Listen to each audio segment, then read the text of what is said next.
Senja mulai merayap pelan ketika Pak Wardi memarkir motor bututnya di tepi jalan desa yang mulai sepi. Udara masih lembab, sisa hujan yang mengguyur sejak siang. Aroma daun-daun hutan yang gugur menguar kuat bercampur bau amis dari sisa umpan yang ia siapkan di keranjang. Usianya memang sudah kepala 4, tapi semangatnya untuk memancing tak pernah pudar. Bahkan di tengah gempuran masalah yang tak henti menimpanya akhir-akhir ini. Rambutnya yang mulai memutih di sana-sini serta kerutan halus di sudut matanya adalah saksi bisu dari beban hidup yang dipikulnya. Hari ini ia memilih Sungai Citamba, sebuah sungai yang letaknya agak terpencil menjorok ke dalam hutan lindung di perbatasan desa. Tidak banyak orang yang mau memancing di sana. Konon tempat itu angker. Banyak cerita mistis beredar dari mulut ke mulut tentang penampakan, suara-suara aneh, atau bahkan orang yang tersesat tak kembali. Tapi bagi Pak Wardi, tempat itu adalah pelarian. Di sana ia bisa sendiri, jauh dari rentetan tuntutan dan tatapan menghakimi. Sebelum benar-benar memasuki jalan setapak menuju sungai, Pak Wardi meraih ponsel dari sakunya. Ada 2 panggilan tak terjawab dari istrinya, Bu Lastri. Ia tahu Bu Lastri pasti sedang cemas atau mungkin lebih tepatnya marah. Sudah seminggu ini suasana di rumah memang seperti telur di ujung tanduk.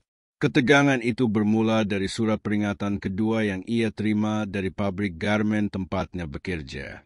Produksi menurun drastis, katanya. Performanya dianggap merosot padahal ia tahu betul pikirannya terpecah. Anaknya Mira yang baru masuk SMA mendadak sakit-sakitan. Biaya berobat terus membengkak, dan gajinya sebagai buruh pabrik jelas tak cukup menutupi semua itu.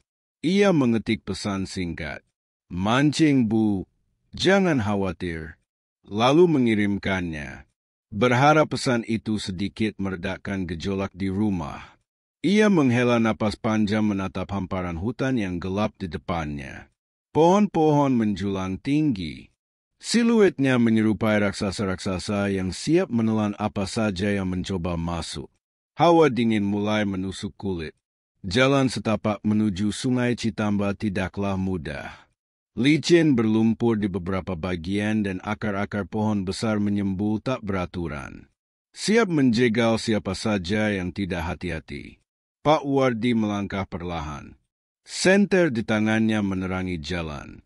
Suara serangga malah mulai berdengung nyaring, bersahutan dengan deru angin yang sesekali berembus, membuat daun-daun bergesekan, dan menciptakan bisikan-bisikan misterius. Pikirannya masih melayang pada masalah di rumah. Kemarin malam, Bu Lastri sempat melontarkan kata-kata pedas. "Kamu ini bagaimana, Pak? Bukannya fokus cari uang, malah sibuk mancing terus. Mira butuh biaya banyak, Pak." Nada suaranya memang naik, tapi Pak Wardi tahu di balik itu ada kekhawatiran yang mendalam. Ia hanya bisa terdiam. Ia merasa tak berdaya. Ia sudah bekerja keras, mengambil lembur, bahkan mencoba mencari kerja sampingan, tapi hasilnya tetap saja kurang. Memancing adalah satu-satunya pelampung baginya, satu-satunya tempat ia bisa merasa sedikit bebas dari tekanan. Ia mencapai tepian sungai. Airnya tampak keruh kecoklatan mengalir cukup deras. Batuan-batuan besar menyembul di sana-sini. Sebagian licin ditumbuhi lumut. Di kejauhan suara gemericik, air terjun kecil terdengar samar. Pak Wardi memilih sebuah spot di bawah pohon beringin tua yang akarnya menjuntai hingga menyentuh permukaan air. Tempat ini adalah favoritnya. Konon di bawah pohon beringin seperti ini, ikan-ikan besar sering berkumpul. Ia mengeluarkan peralatan pancingnya dengan cekatan, joran karbonnya yang setia, gulungan benang yang masih baru, dan kotak umpan berisi cacing-cacing tanah yang ia gali sendiri di kebun belakang rumah. Memasang umpan, melemparkan kail, dan menunggu. Ini adalah ritualnya. Ritual yang membantunya menenangkan pikiran. Matahari benar-benar tenggelam, digantikan oleh bulan sabit tipis dan bintang-bintang yang mulai bermunculan satu persatu. Pak Wardi menyalakan obor kecil yang ia bawa, menancapkannya ke tanah di dekat tempatnya duduk. Cahaya obor menari-nari menciptakan bayangan-bayangan aneh dari pepohonan di sekelilingnya. Udara semakin dingin. Ia merapatkan jaket lusuhnya. Beberapa kali kayunya bergerak, tapi hanya tarikan kecil. Ikan-ikan kecil. Mungkin ia tidak mencari ikan kecil. Ia butuh ikan besar.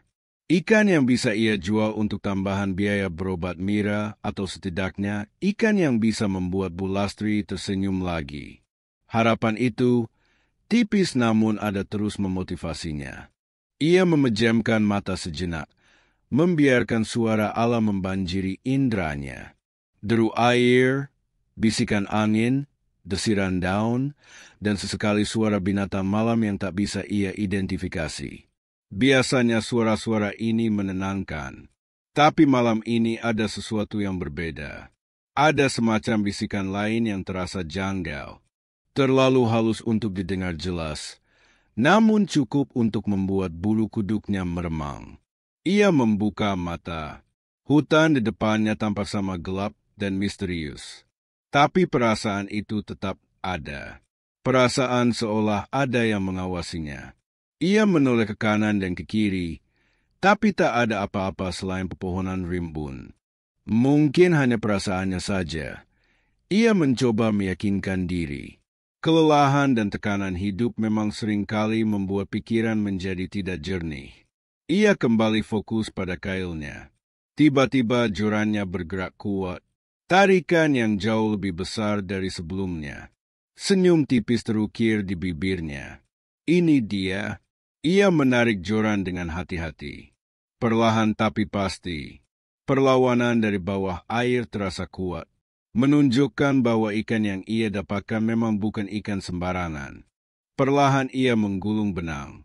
Ketika kepala ikan itu muncul ke permukaan, Pak Wardi terkejut. Ikan emas. Bukan ikan emas biasa, tapi ikan emas yang sangat besar dengan sisi kemasan yang berkilauan indah di terpa cahaya obor.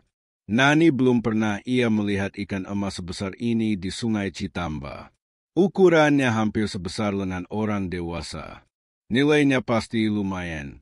Sebuah harapan baru menyala dalam dirinya. Dengan susah payah, ia berhasil mengangkat ikan itu ke daratan. Ikan itu masih meliuk-liuk, berusaha melepaskan diri. Pak Wardi dengan cepat melepaskan kail dari mulutnya dan menaruhnya di dalam ember yang sudah ia isi air sungai. Ia menatap ikan itu takjub. Ini rezeki dari Tuhan, pikirnya. Sebuah pertanda baik di tengah badai yang melandanya. Setelah ikan emas itu tenang, ia kembali melempar kail. Malam semakin larut dan dingin semakin menggigit. Ia memutuskan untuk mencoba sebentar lagi. Siapa tahu keberuntungannya berlanjut. Hening kembali menyelimuti. Kali ini bisikan-bisikan aneh itu terasa lebih jelas seperti desiran angin yang membawa suara-suara tak jelas dari kedalaman hutan. Suara-suara itu seolah memanggil atau mungkin mengawasinya. Ketika Pak Wardi sedang sibuk memasang umpan, matanya tanpa sengaja menangkap gerakan di seberang sungai. Sebuah bayangan samar-samar terlihat di antara rimbunnya semak belukar. Ia menajamkan pandangan. Bayangan itu bergerak lagi. Kali ini lebih jelas. Itu adalah siluet seseorang. Jantung Pak Wardi berdesir. Siapa yang akan berada di hutan selarut ini? Apalagi di daerah terpencil seperti Citamba. Warga desa biasanya tidak berani mendekati tempat ini setelah maghrib. Ia mencoba melihat lebih dekat. Sosok itu tampak kecil, seolah-olah seorang anak-anak. Namun, perawakannya aneh. Tubuhnya terlihat kurus dan ia mengenakan pakaian yang tidak biasa seperti jubah tipis berwarna gelap yang melebur dengan kegelapan malam.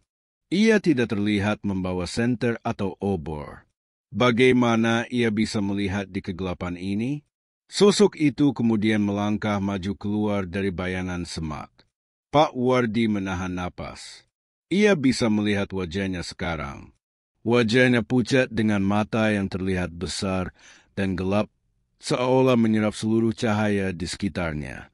Yang paling aneh adalah rambutnya yang panjang, putih bersih, terurai hingga ke pinggang. Sosok itu tidak mengenakan alas kaki. Pak Wardi merasakan dingin menjalar di punggungnya. Ini bukan manusia biasa batinnya. Ia pernah mendengar cerita-cerita tentang orang bunian, makhluk halus penghuni hutan yang terkadang menampakkan diri pada manusia. Tapi ia selalu menganggap itu hanya cerita pengantar tidur. Kini ia berhadapan langsung dengan salah satunya.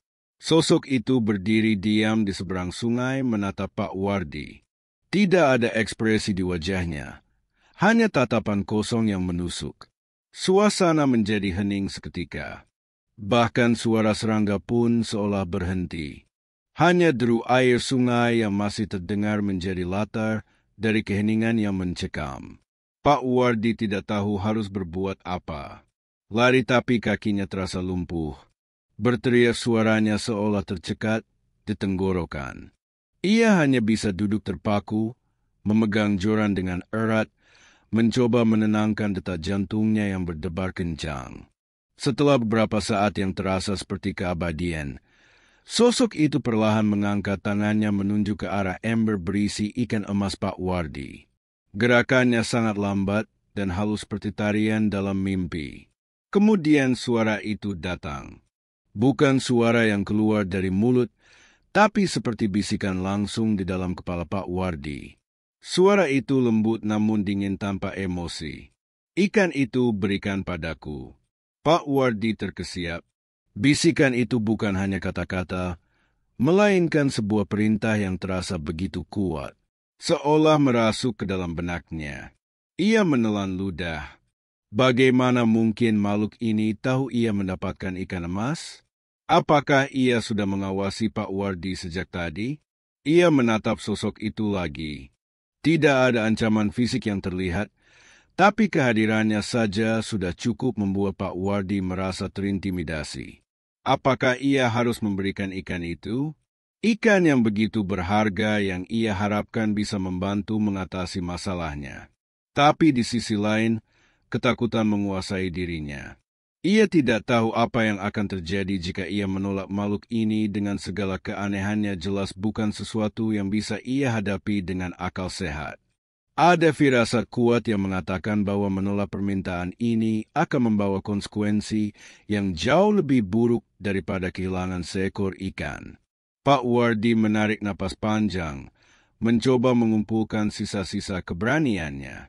Ia tahu ia tidak punya pilihan. Pak Wardi perlahan mengangguk isyarat bahwa ia akan memenuhi permintaan itu. Dengan tangan gemetar, ia meraih ember berisi ikan emas besar itu. Ikan itu masih bergerak-gerak. Sisiknya memantulkan cahaya obor. Sebuah helaan napas berat lolos dari bibirnya. Harapan yang tadi sempat menyala terang, kini terasa meredup. Ikan ini adalah satu-satunya rezeki tak terduga malam ini yang ia harapkan bisa meringankan sedikit beban di pundaknya. Tapi apalah artinya uang jika harus berhadapan dengan sesuatu yang di luar nalar? Ketakutan akan hal yang tidak diketahui jauh lebih besar daripada penyesalan kehilangan ikan. Ia mengangkat ember itu perlahan lalu meletakkannya di tepi sungai tidak jauh dari tempatnya duduk. Air sungai yang keruh itu mengalir di antara batu-batu memisahkan ia dan sosok misterius di seberang. Sosok itu tidak bergerak, hanya terus menatap ikan emas tersebut dengan tatapan kosong yang sama. Ini ucap Pak Wardi pelan suaranya serak. Ia mendorong ember itu sedikit ke depan ke arah air yang mengalir. Begitu ember menyentuh permukaan air, sesuatu yang luar biasa terjadi. Sosok itu dengan kecepatan yang sulit dipercaya melesat maju. Bukan melintasi jembatan atau batu pijakan, tapi ia seolah melayang di atas air, bergerak tanpa suara seperti bayangan yang meluncur di atas cermin. Dalam sekejap, ia sudah berada di dekat ember. Pak Wardi refleks menarik tubuhnya mundur. Jantungnya berpacu kencang. Ia belum pernah melihat hal seperti ini. Gerakannya begitu halus, begitu tidak nyata. Sosok itu membungkuk di tepi sungai, menatap ikan emas di dalam ember. Tidak ada sentuhan, hanya tatapan. Anehnya, ikan yang tadinya begitu gelisah, kini seolah membeku, hanya bergerak-gerak kecil seperti tahu diri berhadapan dengan entitas yang bukan dari dunia ini. Setelah beberapa saat, sosok itu tegak kembali. Ia tidak mengambil ikannya. Ia hanya menatap Pak Wardi lagi. Tatapannya kini terasa sedikit berbeda. Tidak lagi kosong, melainkan ada semacam kilatan samar yang Pak Wardi tidak bisa artikan. Lalu sekali lagi bisikan itu muncul di benak Pak Wardi. Kali ini disertai sebuah gerakan. Sosok itu perlahan mengulurkan tangannya. Di telapak tangannya yang terlihat pucat dan langsing, kini tergenggam sebuah botol kecil. Botol itu terbuat dari kaca buram seperti diukir dari batu giok, dan di dalamnya terdapat cairan bening yang memancarkan cahaya redup untuk putrimu. Bisik suara itu di kepala Pak Wardi. Minumkan ini padanya 3 tetes setiap malam sampai sembuh. Pak Wardi terpaku botol itu dan bisikan itu. Bagaimana mungkin makhluk ini tahu tentang Mira? Tahu tentang penyakit anaknya. Keheranan bercampur ketakutan merayapi dirinya. Ini bukan kebetulan. Ini adalah sesuatu yang lain. Ia menatap botol di tangan sosok itu lalu ke arah ikan emas di ember. Apakah ini balasan pertukaran? Sebuah rasa haru tiba-tiba menyelimuti dirinya bercampur dengan ketidakpercayaan. Sosok yang ia takuti setengah mati ini yang ia kira akan mencelakainya atau meminta sesuatu yang mengerikan justru memberikan obat untuk anaknya. Tanpa pikir panjang, Pak Wardi meraih botol itu. Jemarinya menyentuh kulit pucat sosok itu untuk sepersekian detik. Kulitnya terasa dingin seperti batu yang baru diangkat dari dasar sungai. Botol itu terasa dingin dan halus di genggamannya. Cahaya redup dari cairan di dalamnya seolah menghangatkannya. Terima kasih, ucap Pak Wardi. Suaranya nyaris tak terdengar. Sosok itu tidak menjawab. Ia hanya mengangguk pelan nyaris tak terlihat, lalu berbalik. Sekali lagi ia melayang di atas air seolah tak menginjak apun. Dan dalam hitungan detik ia sudah menghilang ke dalam kegelapan di balik semak belukar di seberang sungai. Hanya meninggalkan keheningan yang lebih pekat dari sebelumnya, Pak Wardi masih duduk terpaku memegang botol kecil itu erat-erat. Jantungnya masih berdebar, namun bukan lagi karena ketakutan, melainkan karena perpaduan antara keheranan, kelegaan, dan secerca harapan. Ikan emas itu masih di dalam ember, bergerak-gerak kecil. Makhluk itu tidak mengambilnya. Ia menatap botol di tangannya. Cairan di dalamnya tampak seperti air biasa, namun memancarkan cahaya lembut yang memikat. Apakah ini benar-benar bisa menyembuhkan Mira? Ia teringat tatapan mata sosok itu, bisikan tanpa suara itu, dan gerakannya yang melampaui batas manusia. Ada keyakinan aneh yang tumbuh dalam dirinya. Keyakinan bahwa ini bukan tipuan. Ini adalah anugerah. Pak Wardi segera mengemasi peralatan pancingnya. Ia tidak lagi peduli dengan ikan. Tujuan utamanya sudah bergeser. Ia harus segera pulang, segera memberikan air ini pada Mira. Jalan pulang yang berbeda. Langkah Pak Wardi terasa ringan saat ia berjalan kembali menyusuri jalan setapak yang gelap. Ketakutan yang tadi sempat mencengkeramnya kini telah sirna digantikan oleh perasaan yang campur aduk. Lega, bersyukur, dan sedikit bingung. Peristiwa barusan benar-benar di luar nalar. Ia sudah sering mendengar cerita tentang orang bunian, tentang bagaimana mereka bisa berinteraksi dengan manusia, bahkan membantu atau menghukum. Tapi mengalami sendiri itu adalah hal yang sangat berbeda. Ia menatap botol kecil di genggamannya. Cahaya redupnya seolah membimbing langkahnya di antara rimbunnya pepohonan. Otaknya masih mencoba memproses semua kejadian tadi. Bagaimana makhluk itu tahu tentang Mira? Apakah mereka bisa melihat segalanya? Apakah mereka bisa membaca pikiran? Pertanyaan-pertanyaan itu terus berputar, namun tidak lagi menakutkan, malah cenderung memunculkan rasa penasaran. Saat tiba di motornya, ia segera menyalakannya. Suara drum mesin memecah kesunyian malam. Ia mengendarai motornya dengan hati-hati, namun dengan kecepatan yang sedikit lebih tinggi dari biasanya. Ia ingin segera sampai rumah. Di sepanjang jalan pulang, ia memikirkan apa yang akan ia katakan pada Bu Lastri. Bagaimana ia akan menjelaskan tentang botol ini? Apakah Bu Lastri akan percaya? Bu Lastri adalah wanita yang pragmatis, tidak terlalu percaya pada hal-hal mistis. Ia pasti akan bertanya-tanya dari mana botol itu berasal dan mengapa Pak Wardi pulang hanya dengan botol air tanpa hasil pancingan yang berarti. Nanti saja kupikirkan di rumah, gumamnya pada diri sendiri. Yang terpenting sekarang adalah Mira. Sesampainya di rumah, jam sudah menunjukkan pukul 11 malam. Lampu di ruang tengah masih menyala. Itu berarti Bu Lastri belum tidur. Kemungkinan besar masih menunggu dengan perasaan campur aduk antara khawatir dan kesal. Pak Wardi memarkir motornya di halaman lalu melangkah masuk. "Assalamualaikum," ucapnya pelan. "Waalaikumsalam," jawab Bu dari ruang tengah. Suaranya terdengar datar tanpa nada hangat seperti biasanya. Ia sedang duduk di sofa, memegang ponsel, tampak sibuk dengan pikirannya sendiri. Wajahnya terlihat lelah, matanya sembab, bekas tangisan mungkin. Mira tidak terlihat, mungkin sudah tidur di kamarnya. "Dari mana saja kamu, Pak? Kenapa baru pulang selarut ini?" tanya Bu tanpa menoleh ke arah Pak Wardi. Nadanya dingin, penuh kekecewaan. Pak Wardi menghela napas. Ia tahu ini akan sulit. Ia mendekati Bu Lastri lalu duduk di kursi seberang. "Maaf, Bu. Tadi ada sedikit kejadian di sungai." "Kejadian apa?" "Dapat ikan besar sampai lupa waktu." Bu Lastri akhirnya menoleh. Menatapnya tajam. Matanya berkaca-kaca. "Kamu tahu kan, Pak? Mira tadi siang demamnya naik lagi. Saya sampai bingung mau bagaimana lagi. Uang sudah menipis. Mau ke dokter lagi juga." Suaranya tercekat.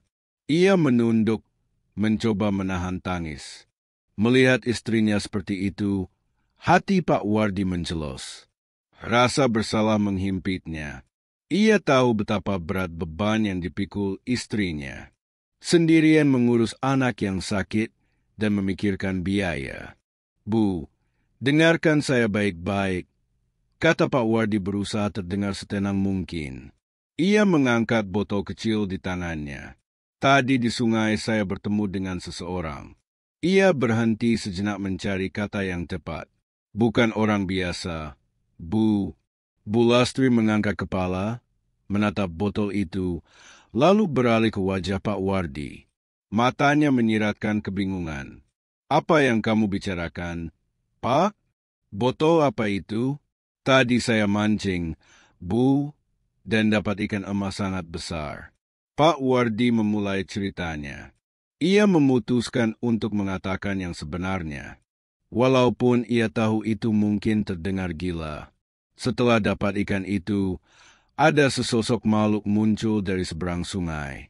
Badannya kecil, rambutnya putih, pucat. "Dia minta ikan emas saya." Bu Rati mengerutkan keningnya. Ekspresinya antara bingung dan tidak percaya. "Makhluk apa, Pak? Kamu ini aneh-aneh saja." "Saya juga awalnya takut, Bu, sangat takut. Tapi dia tidak jahat. Dia malah memberikan botol ini. Katanya ini untuk Mira, untuk menyembuhkan Mira." Pak Wardi menjelaskan, matanya penuh keyakinan. "Dia tahu nama Mira, Bu. Dia tahu Mira sakit." Bu Lastri menatap botol itu, lalu menatap Pak Wardi dengan pandangan ragu. "Kamu jangan mengada-ada, Pak. Ini hanya air biasa, kan? Kamu dapat dari mana ini?" "Bukan air biasa, Bu. Rasanya dingin dan lihat dia bercahaya. Pak Wardi mendesak menunjukkan botol itu lebih dekat dan dia tidak mengambil ikan saya. Bu, ikan emas itu masih di ember. Saya bawa pulang. Ia menunjuk ke arah ember di teras rumah. Bu Rati bangkit dari duduknya, berjalan ke teras dan mengintip ke dalam ember. Matanya terbelalak melihat ikan emas yang sangat besar itu. Ia mendekat menyentuh air di dalam ember, seolah ingin memastikan bahwa itu nyata. Benar, ikan ini benar ada, gumamnya takjub. Setelah melihat bukti nyata berupa ikan emas yang luar biasa itu, Bu Lastri kembali ke dalam dengan ekspresi yang sedikit melunak. Namun masih dipenuhi keraguan. Tapi air apa ini? Pak, kita tidak tahu apa isinya. Bagaimana kalau malah berbahaya? Dia bilang, ini obat Bu, 3 tetes setiap malam. Pak Wardi mencoba meyakinkan. Percayalah, Bu, firasat saya mengatakan ini benar.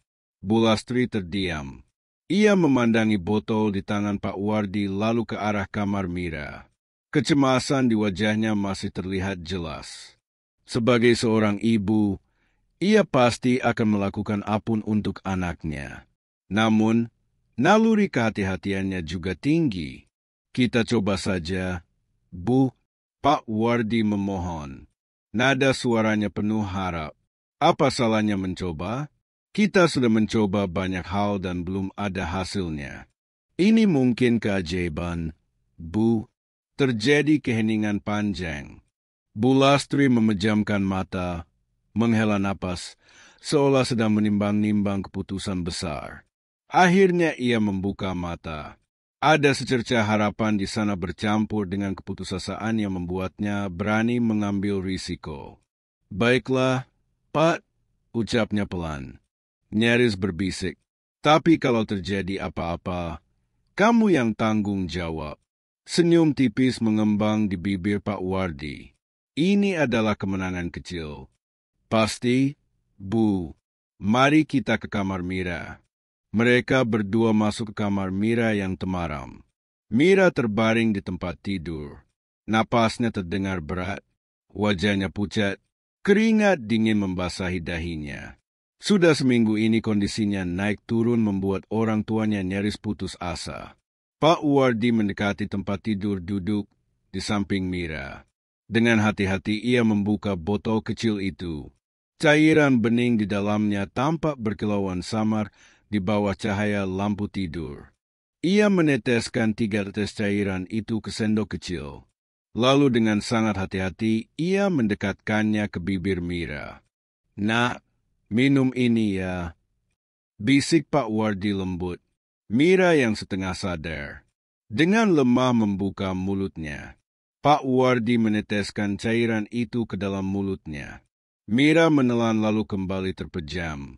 Bu Lastri memperhatikan setiap gerakan Pak Wardi dengan cemas. Setelah itu ia meletakkan tangannya di dahi Mira memeriksa suhu tubuh anaknya. Ekspresinya masih tegang. Sekarang kita tunggu, Bu, kata Pak Wardi berusaha memberikan ketenangan pada istrinya. Mereka berdua duduk di samping Mira menunggu dalam keheningan yang tegang. Detik demi detik berlalu terasa begitu lambat. Pak Wardi memegang tangan Mira yang terasa dingin. Ia memanjatkan doa dalam hati, memohon agar keajaiban itu benar-benar terjadi. Sekitar 15 menit kemudian, sesuatu yang tak terduga terjadi. Mira mulai menggeliat pelan. Ia batuk kecil lalu matanya perlahan terbuka. Tatapannya masih lemah, namun ada perubahan. Wajahnya yang tadinya pucat pasi kini tampak sedikit lebih segar. Ayah ibu bisiknya serak. Bu Rati terkejut sekaligus gembira. Ia segera mendekatkan wajahnya ke Mira. Nak, kamu kenapa? Ada yang sakit? Mira menggeleng pelan. Aku merasa lebih baik. Suaranya masih lemah, tapi ada kekuatan di baliknya. Ia mencoba menggerakkan tangannya lalu tersenyum tipis. Kepalaku tidak terlalu pusing lagi. Pak Wardi dan Bu Rati saling pandang. Mata mereka berkaca-kaca. Sebuah senyum haru terukir di wajah Bu Rati. Keajaiban itu sepertinya benar-benar terjadi. Mereka tidak bisa lagi meragukan botol kecil itu atau sosok misterius yang memberikannya. Alhamdulillah, Bu Lastri berbisik lalu memeluk Mira dengan erat. Air mata kelegaan membasahi pipinya. Pak Wardi merasakan gelombang emosi membanjiri dirinya. Rasa syukur yang tak terhingga. Malam ini di tengah hutan yang gelap dan menakutkan, ia tidak hanya menemukan ikan, tapi juga sebuah harapan yang jauh lebih berharga. Harapan untuk kesembuhan putrinya. Malam itu mereka berdua bergantian menjaga Mira. Setiap jam mereka memeriksa suhu tubuh Mira dan setiap kali suhunya tampak sedikit demi sedikit menurun. Napas Mira pun terdengar lebih teratur. Pagi menjelang ketika matahari mulai mengintip dari balik tirai, Mira sudah tertidur pulas. Tidurnya tampak lebih tenang dan damai dari beberapa hari terakhir. Wajahnya tidak lagi sepucat kemarin. Pak Wardi memandangi botol itu sekali lagi. Cairan di dalamnya masih bersinar redup. Ia tidak tahu siapa sosok itu atau dari mana ia berasal. Tapi ia tahu satu hal, sosok itu baik. Ia telah membantu di saat Pak Wardi dan keluarganya paling membutuhkan.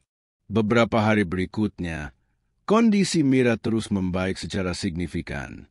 Dengan rutin meminum 3 tetes air dari botol itu, setiap malam, demamnya benar-benar hilang, batuknya mereda dan ia mulai kembali ceria seperti sedia kala. Nafsu makannya pun meningkat. Bu Lastri tak henti-hentinya bersyukur dan menatap Pak Wardi dengan pandangan penuh rasa terima kasih sekaligus keheranan. "Kamu benar, Pak," ucap Bu Rati suatu pagi saat Mira sedang asyik bermain di halaman. "Air itu benar-benar ajaib. Saya tidak tahu harus berkata apa. Kita beruntung sekali." Pak Wardi hanya tersenyum. Ia tidak lagi perlu menjelaskan panjang lebar. Buktinya sudah ada di depan mata. Ia juga mulai berpikir tentang kehidupan dengan cara yang berbeda. Masalah pekerjaan di pabrik meskipun masih menghantuinya tidak lagi terasa seberat dulu. Ia merasa seperti ada jaring pengaman tak terlihat yang melindunginya. Ada semacam harapan baru yang tumbuh di hatinya bahwa di balik setiap kesulitan mungkin ada pertolongan yang datang dari arah yang tak terduga. Cerita pun selesai. Terima kasih yang sudah menonton atau mendengarkan cerita ini. Semoga kalian sehat selalu, panjang umur, dan dilancarkan rezekinya. Amin. Mohon maaf jika ada kata yang kurang berkenan. Dukung terus channel ini agar terus semangat berkarya untuk menghibur kalian semua. Terima kasih.